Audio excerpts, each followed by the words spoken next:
May mga laban na hindi agad natatapos sa isang atake. Minsan nagsisimula ito sa tahimik na galaw at unti-unting lumalakas habang tumatagal. Sa una parang simple lang pero habang nagpapatuloy, doon mo makikita kung gaano kalaki ang epekto nito. Pero bago tayo magsimula, huwag kalimutang i-like ang video na ito. Malaking bagay na ito para sa aming mga content creator. Maraming salamat at ngayon simulan na natin. Ang paglipad ng mga bombers ng Estados Unidos ay parang isang malakas na bagyo na dumaan sa Iran. Hindi ito isang beses lang na atake. Dire-diretso ito, sunod-sunod at halos walang pahinga. Bawat oras may panibagong tama at lalo pang humihina ang depensa. Unang pumasok ang B-2 bombers. Sila ang unang gumalaw at pinakamahalaga sa simula ng operasyon. Hindi ito ordinaryong bomber. Isa ito sa pinaka-advanced na aircraft ng US at mahirap makita sa radar. Ibig sabihin kahit may depensa ang Iran, hindi agad nila nakikita kung saan nanggagaling ang banta. Habang abala ang Iran sa pagharap sa mga fighter jets ng US at Israel na sumisira sa kanilang air defense, tahimik na nakapasok ang B-2 sa kanilang airspace. Hindi ito agad napansin. Hindi rin ito naharang. Ito ang pinakamahalagang bahagi ng plano. Kapag nakapasok ito ng hindi nakikita, halos wala ng paraan para pigilan ang susunod na mangyayari. Pagdating sa target, nagsimula ang unang malakas na pag-atake. Malaki ang dala nilang armas. Kaya nilang magbagsak ng hanggang 40,000 pounds na bomba sa isang misyon. Pero hindi lang lakas ang ginamit nila. Mas mahalaga kung saan tumama ang bawat bomba. Hindi nila basta pinasabog ang kahit anong makita. Pinili nila ang pinakamahalagang target, lalo na ang mga lugar kung saan nakaimbak at inihahanda ang ballistic missiles ng Iran. Ang mga pasilidad na ito ay nasa ilalim ng lupa, makapalang concrete at ginawa para tumagal kahit sa malalakas na pagsabog. Ibig sabihin hindi ito madaling sirain, pero hindi nila sinubukang wasakin agad ang buong pasilidad. Tinamaan nila ang pinakamahalagang bahagi tulad ng entrance ng tunnels, mga lagusan at mga sumusuportang istruktura. Kapag tinamaan ng mga ito, titigil ang buong sistema kahit hindi pa sira ang lahat. At iyon mismo ang nangyari. Unti-unting gumuho ang mga lagusan, nabara ang mga entrance. Kahit may natira pang missile sa loob, hindi na ito magamit. Para itong isang malaking makina na buo pa, pero sira ang switch. Hindi na ito aandar kahit kumpleto pa. Hindi naging madali ang misyon para sa mga piloto. Sa simula, wala pang access ang US sa mga base sa United Kingdom. Kaya kailangan nilang lumipad mula US, papunta sa Iran at pabalik. Umabot ito ng mahigit 30 hours na biyahe. Halos isang buong araw silang nasa ere. Kahit malayo ang kayang liparin ng B-2, hindi pa rin ito sapat para sa ganitong misyon. Kaya umasa sila sa aerial refueling.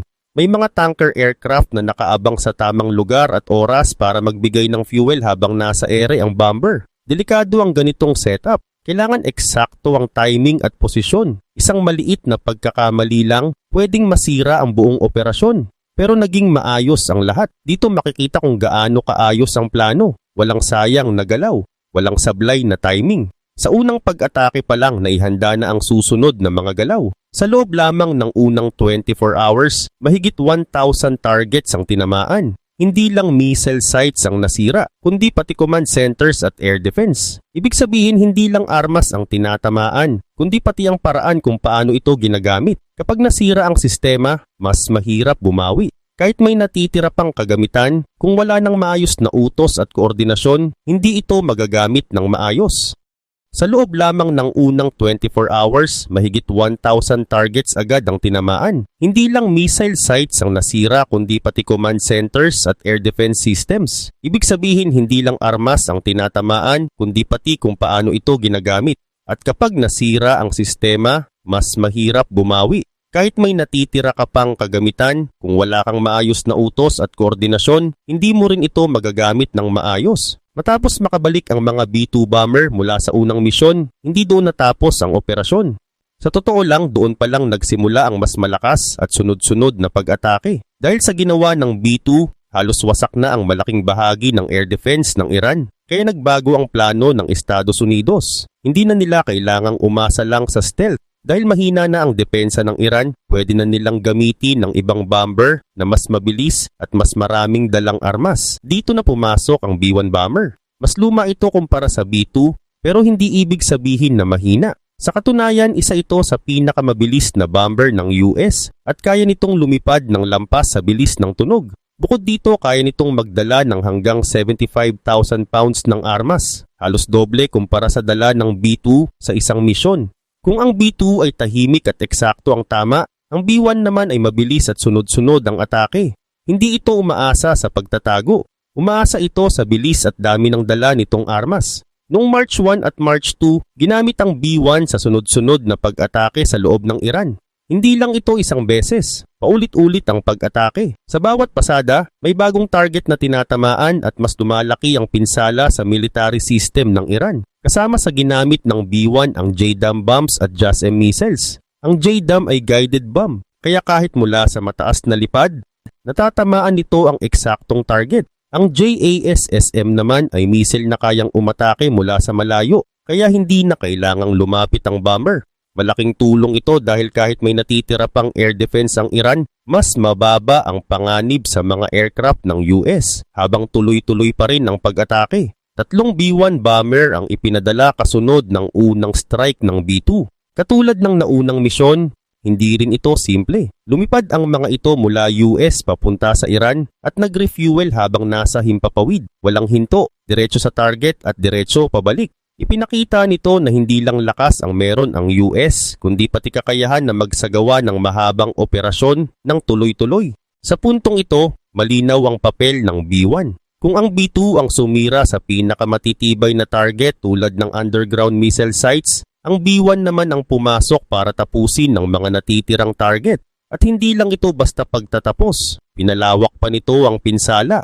Habang patuloy ang pag-ikot ng mga fighter jets ng US at Israel na sumisira sa natitirang air defense, pumasok ang B1 para magbigay ng mas mabigat na tama sa lupa. Tinamaan nito ang mga military facility, imbakan ng armas at iba pang mahalagang target. Sa bawat strike ng B1, mas lalo pang humihina ang kakayahan ng Iran na lumaban. Hindi lang dahil nawawala ang kanilang mga armas, kundi pati ang maayos na pag-uugnayan at kontrol. Habang tumatagal, mas nahihirapan ang Iran na malaman kung saan manggagaling ang susunod na atake at kung paano ito haharapin. Sa loob ng ilang araw, naging malinaw ang galaw ng operasyon. Una, sinira ng B2 ang pinakamatitibay at pinakamahalagang target. Pangalawa, pumasok ang B1 para palawakin ang pinsala at tapusin ang mga natitira. Ito ang sunod-sunod na plano kung saan bawat hakbang ay may malinaw na gamit. Walang sayang na galaw at bawat strike ay may ambag sa mas malaking plano.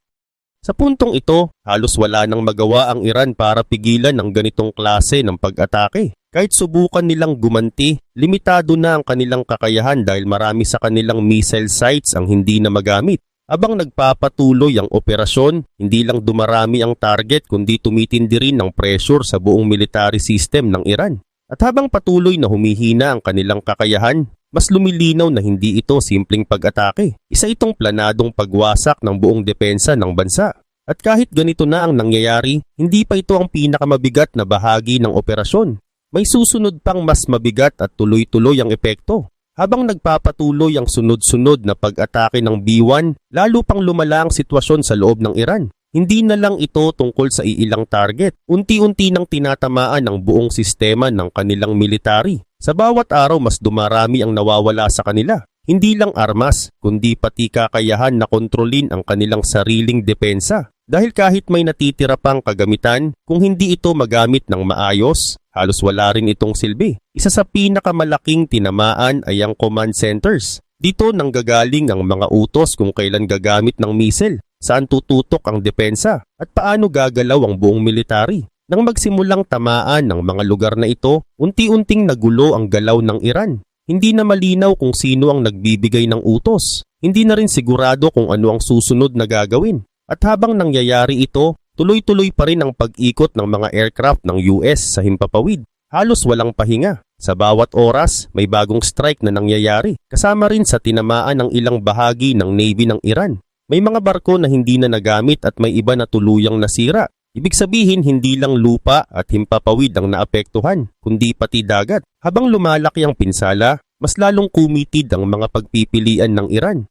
Mas kaunti na ang lugar kung saan sila pwedeng umatras o magtipon ulit. Sa loob ng ilang araw, umabot sa higit 2,000 targets ang tinamaan. Mula sa missile sites hanggang sa imbakan at iba pang military locations na may kinalaman sa kanilang operasyon. Hindi ito random. Lahat ng target ay konektado sa kakayahan ng Iran na lumaban. Unti-unti silang tinanggalan ng kakayahan sa bawat bahagi. Sa puntong ito nagsimulang makita ang malaking pagbabago. Hindi na pantay ang laban. Hawak na ng Estados Unidos ang kontrol sa himpapawid. At kapag kontrolado mo ang himpapawid, mas madali mong kontrolin ang laban sa lupa. Mas malaya silang gumalaw. Mas mabilis silang makapili ng target. At halos wala nang makakapigil sa kanila. Dahil dito nagbago ulit ang plano. Mula sa mabilis at malalakas na unang atake, lumipat ang US sa tuloy-tuloy na pressure. Hindi na isang malaking strike lang, kundi araw-araw na pag-atake. Ito ay tuloy-tuloy na pagpiga sa kalaban.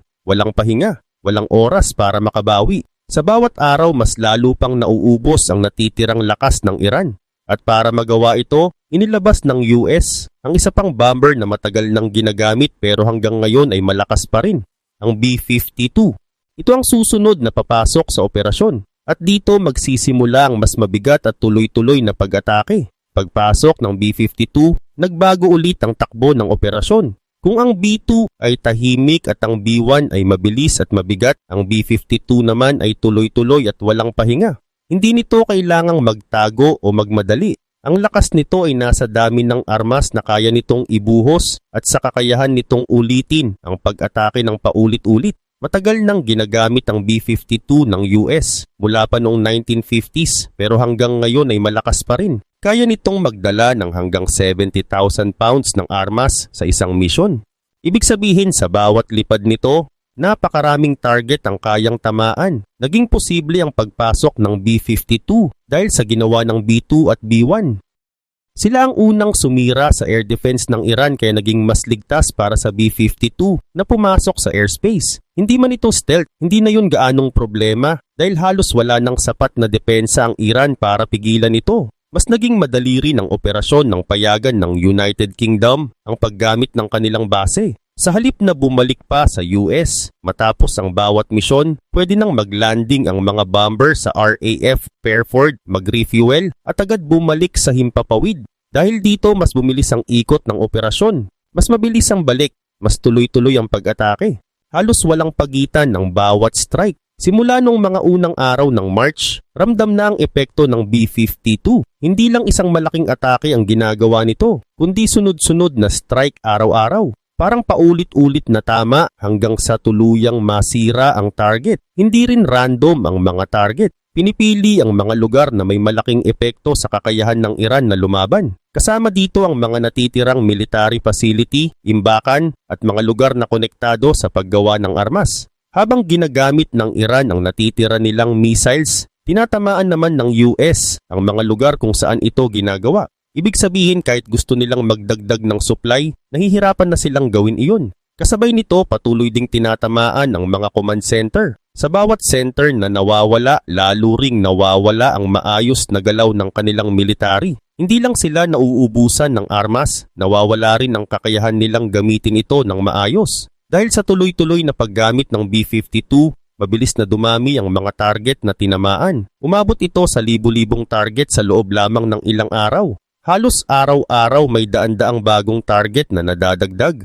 Ito ang epekto ng tuloy-tuloy na pressure. Hindi binibigyan ng pagkakataon ng kalaban na makabawi. Kahit gusto nilang mag-ayos ulit, wala silang sapat na oras dahil may panibagong atake na naman na dumarating. Sa puntong ito, ang dati nang humihinang military system ng Iran ay halos bumibigay na. Hindi na ito isang mabilis na laban. Ito ay tuloy-tuloy na pag-ubos sa natitirang lakas. At habang nagpapatuloy ang ganitong klase ng pag-atake, mas lalong lumilinaw na hindi pa ito ang huling hakbang. Dahil habang hawak ng US ang himpapawid at tuloy-tuloy ang paggamit ng B-52, may mas marami pang pwedeng idagdag na lakas sa operasyon.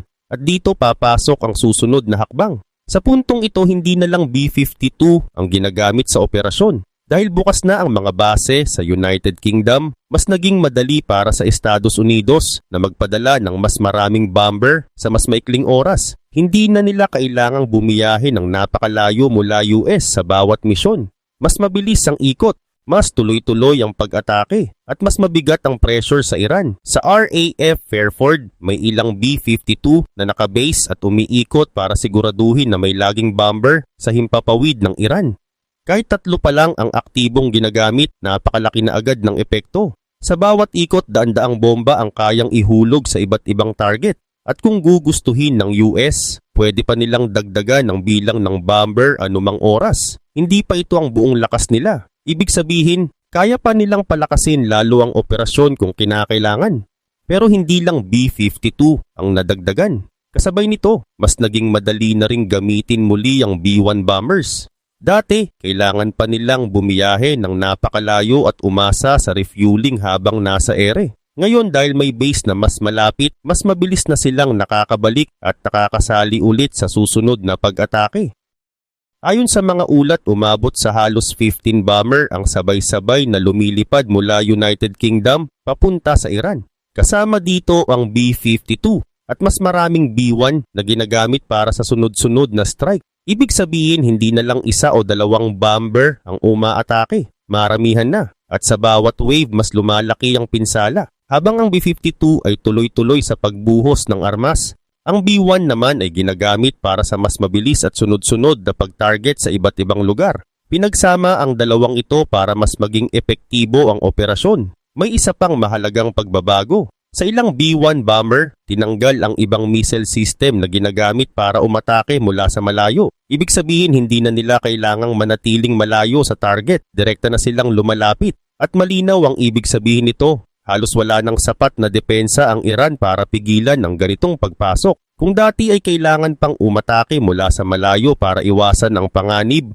ngayon kaya na nilang pumasok ng mas malapit ng hindi gaanong natatakot sa ganting atake. Habang nangyayari ito, mas lumawak din ang mga target ng US. Hindi na lang ito nakatutok sa missile sites o military bases. Kasama na rin ang mga lugar kung saan ginagawa ang armas, mga imbakan ng kagamitan, at iba pang bahagi ng military system na mahalaga sa operasyon ng Iran. Sa madaling salita, hindi lang nila sinisira ang kasalukuyang kakayahan ng Iran na lumaban. Pati ang kakayahan nitong makabawi sa hinaharap ay tinatamaan na rin. Habang tumatagal, mas lalong nauubos ang mga pagpipilian ng Iran. Hindi lang dahil sa nawawala ang kanilang mga kagamitan, kundi pati ang sistemang sumusuporta dito ay unti-unti nang nawawala. At habang patuloy ang pag-ikot ng B-52 at B-1 mula sa United Kingdom, mas lalo pang tumitindi ang pressure. Halos walang pahinga ang operasyon. Sa bawat araw, may bagong target na tinatamaan at may panibagong bahagi ng kanilang military ang nawawala. Sa puntong ito, malinaw na hindi pa ito ang huling hakbang ng pag-atake. Habang tuloy-tuloy ang ganitong kalakas na operasyon, may isa pang bomber na mas tahimik pero mas mapanganib na maaaring bumalik. At kapag nangyari iyon, mas lalo pang lalalim ang epekto ng buong operasyon. Habang nagpapatuloy ang operasyon ng B-52 at B-1, may isang mahalagang bagay na hindi agad napapansin. Tahimik lang ito, pero malaki ang epekto. Ito ang posibleng pagbabalik ng B-2 sa mas kritikal na bahagi ng operasyon. Hindi gaanong naglalabas ng detalye ang US tungkol sa galaw ng B-2 matapos ang unang strike. Pero may mga palatandaan na hindi ito tuluyang tumigil. Sa halip ginagamit ito sa mga target na mas sensitibo at mas mahirap tamaan. Isa sa pinaka-pinag-uusapan ay ang isang nuclear site sa Iran na sobrang tibay at sobrang lalim ang pagkakagawa. Ang ganitong klaseng pasilidad ay hindi basta-basta kayang sirain ng normal na bomba. Matapos ang mga naunang operasyon, sinubukan ng Iran na patibayin pa lalo ang kanilang mga underground facility. Nilagyan ito ng makakapal na konkret at tinambakan ng lupa para mas maging protektado laban sa pag-atake. Sa unang tingin parang sapat ang ganitong depensa, pero sa aktwal na nangyari, hindi pa rin. May lumabas na mga larawan na nagpapakita ng eksaktong tama sa ibabaw ng ganitong pasilidad. Hindi ito kalat na pinsala, hindi ito random na pagsabog. Makikita ang malinaw na butas na eksaktong tinamaan. Ibig sabihin, hindi ordinaryong bomba ang ginamit. May isang klase ng bomba na ginawa para sa ganitong sitwasyon. Yung kayang pumasok ng malalim bago sumabog. Yung kayang sirain kahit ang pinakamatibay na bunker. At may isang bomber lang na kayang magdala ng ganitong armas, ang B-2. Dahil kapag naabot na pati ang mga pinaka-protected na pasilidad, halos wala nang matitirang lugar na pwedeng itago o protektahan.